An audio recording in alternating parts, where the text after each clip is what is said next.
اس کے برخلاف جہنم کا معاملہ، صحیح مسلم کی حدیث آپ نے بارہا سنی ہے، ان احون الناس عذاب یوم القیامہ، سب سے ہلکے درجے کا عذاب قیامت کے دن اس شخص کو ہوگا جس کے دونوں تلووں کے نیچے دو آگ کی جوتیاں رکھی جائیں گی، انگارے رکھے جائیں گے، یغلی بہما دماغ ہو، ان دونوں سے اس کے دماغ کی ہڈی دماغ کھولے گا، یرا انہو اشد الناس عذابا، اس کو یہ لگے گا کہ یہ سب سے زیادہ بھیانک اور سخت عذاب ہے جہنم میں، لیکن حالانکہ وہ سب سے ہلکے عذاب والا ہوگا۔ جو سب سے ہلکے عذاب والا ہوگا وہ سمجھے گا کہ سب سے بھاری دیا جا رہا ہے۔ صرف چند آیتوں پر آپ ہلکا ہلکا سا غور کریں، ہم گزر جاتے ہیں تراویح میں، تلاوت میں، فالذین کفروا قطعت لہم ثیاب من نار، جن لوگوں نے کفر کیا ان کے لیے آگ کے کپڑے سیے جائیں گے، کپڑے کاٹے جائیں گے، وَيُصَبُّ مِن فَوْقِ رُؤُوسِهِمُ الْحَمِيمُ، ان کے سر پر انتہائی کھولتا ہوا پانی بہایا جائے گا، يُسْحَرُ بِهِ مَا فِي بُطُونِهِمْ وَالْجُلُودُ، جس سے ان کے جسم کے پیٹ کے اندر کی جو چیزیں ہیں اور ان کی چمڑیاں ہیں سب گل جائیں گی، پگھل جائیں گی، وَلَهُمْ مَقَامِعُ مِنْ حَدِيدٍ، اور ان کے لیے لوہے کے ہتھوڑے ہوں گے، كُلَّمَا أَرَادُوا أَن يَخْرُجُوا مِنْهَا أُعِيدُوا مِنْهَا مِنْ غَمٍّ أُعِيدُوا فِيهَا، جب بھی وہ اس کے کسی غم اور دکھ سے نکلنے کی کوشش کریں گے مار کر باہر واپس کر دیا جائے گا۔ یہ سورہ حج میں کہا، سورہ وقت نہیں ہے، ان کے لیے آگ کا بچھونا، آگ کا بستر اور آگ کا اوڑھنا، آگ کا خیمہ، گندھک والا کپڑا جو آگ کو اور زیادہ سوزش والا تپش والا بنا دے گا، سورہ ابراہیم میں کہا آخر میں۔ آپ ان تفصیلات کو دیکھیے، باہر ہی سے نہیں اندر تک آگ گھسے گی۔ ہماری چمڑیاں، یہ جو چمڑی ہے دنیا کی یہ نہیں جھیل سکتی، 70 گز موٹی، 90 گز موٹی حدیثوں میں ہے، اور یہ چمڑیاں بھی جب آگ کا مزہ، چکہ قرآن کہتا ہے کلما نضجت جلودہم بدلناہم جلودا غیرہا، جب بھی ان کی چمڑیاں کھالے جھلس جائے گی ہم نئی چمڑیاں پیدا کر دیں گے، لیذوقوا العذاب، تاکہ عذاب کا مزہ چکھیں۔ یہاں اس بات کو دوسرے انداز میں کہا ولا یخفف لا یقضى علیہم فیموتوا، ان کی قضا بھی نہیں آئے گی کہ وہ مر جائیں، ولا یخفف عنہم من عذابها، اور نہ ہی ان کے عذاب میں کوئی تخفیف ہوگی۔ یہ ایک جملہ آپ آسان سیدھا سادہ سمجھ رہے ہیں نا، کہ ان کے عذاب میں کوئی تخفیف نہیں ہوگی۔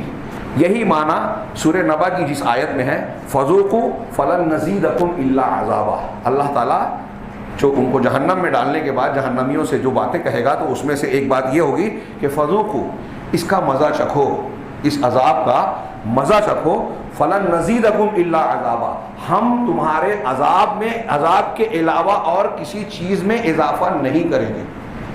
میں نام بھول رہا ہوں، صحابہ یا تابعین میں سے کسی نے یہ کہا، یا مفسرین میں سے کسی کا قول ہے کہ میرے نزدیک قرآن میں عذاب کی شدت بیان کرنے کے لیے اس سے زیادہ سخت کوئی آیت نہیں ہے، کہ جہنمی جب جہنم میں جائیں گے تو جو جہنم کی سختیاں ہولناکیاں بیان کی گئی ہیں اس میں یہ بات اللہ نے فرمائی کہ جیسے جیسے دن گزریں گے تو ہم یہ سوچتے ہیں کہ دنیا میں مصیبتیں جھیلنے کی عادت پڑ جاتی ہے، ہمارے اندر برداشت کی قوت پیدا ہو جاتی ہے، مشکلیں اتنی پڑی مجھ پر کہ آسان ہو گئی، ہمارے یہاں فلسفہ بیان کیا جاتا ہے۔ جہنم میں ایسا نہیں ہوگا کہ آپ جلنے کی عادت پڑ گئی اور اب احساس کم ہو گیا، نہیں، قرآن کہتا ہے کہ تخفیف نہیں ہوگی، اور اللہ کہہ رہا ہے کہ تم اس کا مزہ جگو، تمہارے عذاب کے علاوہ اور کسی چیز کا اضافہ نہیں ہوگا، نہ ان کے احساس میں کمی ہوگی، نہ چمڑیاں جھلس کر کوئلہ ہوگی، نئی چمڑیاں پیدا ہوگی، اور نہ جہنم کی آگ ٹھنڈی ہوگی۔ کلما خبت زدناہم سعیرا، قرآن نے کہا کہ جب بھی وہ ہلکی ہوگی ہم اور بھڑکا دیں گے۔ کتنی بھیانک یہ آگ ہوگی۔ اگر ہم کو اور آپ کو ایمان اور یقین ہے تو دنیا میں ہمارے نزدیک، ہماری آنکھوں اور دماغ کے اندر سب سے زیادہ یہ فکر ہونی چاہیے، یہ کورونا، ایڈز اور cancer, blood pressure, heart attack, فلاں بیماری، بے روزگاری، بچے کا ایکسیڈنٹ ہو جانا، فلاں مصیبت کا آ جانا، یہ سب بہت ہلکی باتیں ہیں۔ انتہائی خطرناک اور فکر کی بات یہ ہے کہ ہم جہنم کا ایندھن نہ بن جائیں، اس کی فکر ہونی چاہیے، اور اس کی فکر کرنے کے لیے رمضان سے بہتر موقع اور اللہ کی طرف سے ماحول سازگار بنایا ہوا، اس کے علاوہ نہیں آتا۔ میں آیت پوری کر دوں، اللہ نے فرمایا آگے کہ لا یخفف عنہم من عذابها کذالک نجزی کل کفور، کہ ہم اس کے عذاب میں ان میں کوئی تخفیف نہیں کریں گے. ایسے ہی ہم ہر کافر یا ناشکرے کا ترجمہ کریے کہ ہر ناشکرے کو بدلہ دیں گے. وَهُمْ يَسْتَرِخُونَ فِيهَا, وہ جہنم میں چیخیں گے, چلائیں گے, ربنا اخرجنا نعمل صالحا غیر الذی کنا نعمل, کہ پروردگار ہم کو اس جہنم سے نکال دے. اب ہم دنیا میں صالح عمل کریں گے, وہ جو پہلے کرتے تھے نا برے اعمال, اب وہ نہیں کریں گے. یہ کئی جگہ قرآن نے نقل کیا, اور قرآن نے سورہ انعام میں یہ بھی کہا کہ یہ کہہ تو رہے ہیں لیکن اگر ہم ان کو دنیا میں پھر سے بھیج دیں گے تو جس سے منع کیا گیا ہے وہی کام کریں گے یہ پھر سے. ایسا ہوگا نہیں, لیکن اللہ کہہ رہا ہے کہ بھیجیں گے تو پھر سے وہی کام کریں گے.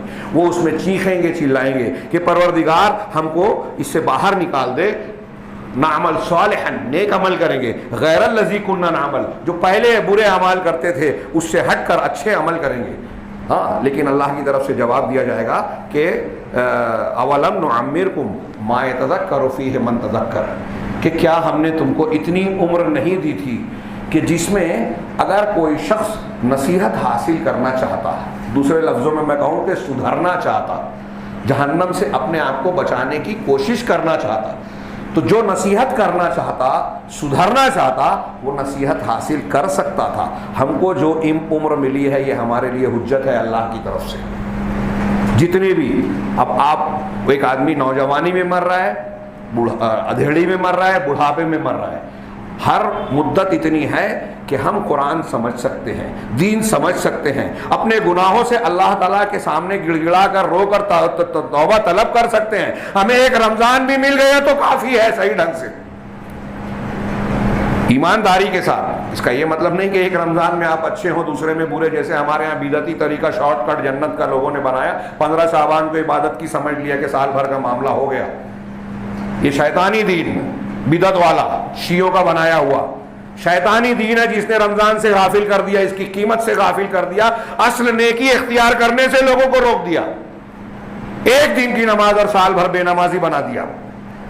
چنانچہ اللہ تعالیٰ نے فرمایا کہ اس میں وہ چیخیں گے, اللہ کہے گا کہ وَوَلَمْ نُعَمِّرْكُمْ, کیا ہم نے تم کو اتنی عمر نہیں دی تھی, مَا يَتَذَكَّرُ فِيهِ مَن تَذَكَّرَ وَجَاءَكُمُ النَّذِيرُ, کہ جس میں نصیحت کرنا چاہنے والا نصیحت حاصل کر سکتا تھا اور تمہارے پاس ڈرانے والا بھی آ گیا. پچھلی بات سے سمجھ لیجئے کہ یہ خلاصہ ہے جو ہم نے شروعات کی تھی کہ یہ قرآن ہمارے لیے سب سے بڑا فضیلت کا معاملہ ہے. یہ ہمارے لیے سعادت اور نجات کا نسخہ ہے, ساری بیماریوں کا علاج ہے.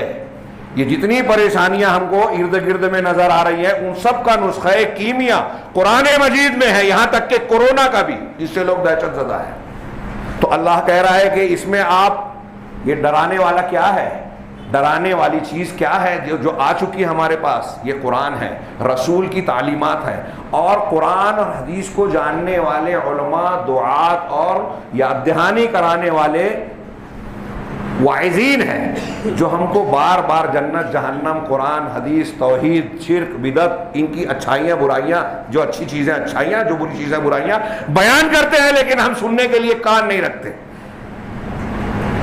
آج ہمارے ہاں لوگ اپنے آپ کو علامہ سمجھتے ہیں. ہاں, قرآن حدیث کے بارے میں ایسا لگتا ہے بہت معلومات ہے, لیکن ان کے چھوٹے چھوٹے عمل کو دیکھیے تو جاہل نظر آتے ہیں.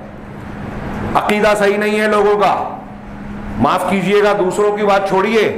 میں نے دیکھا کہ ہمارے ہاں جو واقعی ایک زمانے میں امتیاز تھا اہل الحدیث کا کہ عقیدے میں انتہائی پختہ, آج یہاں بھی کمزوریاں پائی جا رہی ہیں, خلل نظر آتا ہے, علم کی کمی ہے, جہالت نظر آتی ہے. حالانکہ اپنے آپ کو علامہ سمجھ رہے ہیں کہ بہت قرآن حدیث جانتے ہیں, نہیں جانتے. اور علم والے ہونے کی ایک نشانی یہ ہے کہ اپنے آپ کو بے علم سمجھتا ہے, تواضع آتا ہے. میں کم جانتا ہوں یہ سمجھتا ہے, جو یہ سمجھتا ہے کہ میں زیادہ جانتا ہوں, یہ سمجھ لیجئے کہ علامت ہے جاہل ہونے کی. خیر, وجاءکم النذیر میں یہ نذیر اور ڈرانے والے میں بہت ساری چیزیں ہیں.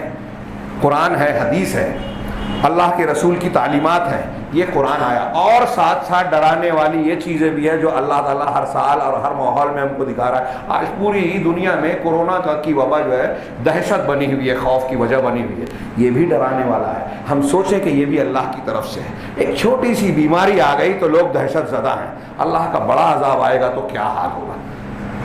ہمیں کیا کرنا چاہیے؟ اللہ کی طرف لوٹنا چاہیے. ہمیں جانا ہے اگر جنت میں دار المقامہ، جہاں لذتیں ہیں، جہاں مسرتیں ہیں، جہاں ہمیشہ رہنے کا ٹھکانہ ہے، اگر ہم چاہتے ہیں کہ ایسی زندگی ملے جس میں دکھ نہ ہو، سکھی سکھ ہو، تو وہ جنت کا مقام ہے. اور اس کے لیے یہ فذوقوا وما للظالمین من انصار فما للظالمین من نصیر، یہ جہنم سے بچنے کا نسخہ یہی ہے کہ ہم قرآن کو سمجھیں، اس کی قیمت کو جانیں، اور اس کے لیے اس رمضان سے بہتر موسم، اس رمضان سے بہتر ماحول کبھی نہیں ملتا. اللہ تعالیٰ نے امت محمدیہ کو عمر کم دے کر ایسے بہت سارے فضائل والے اعمال اور مواقع دیے ہیں کہ کم عمر میں آپ زیادہ عمر کے عمل کر سکتے ہیں.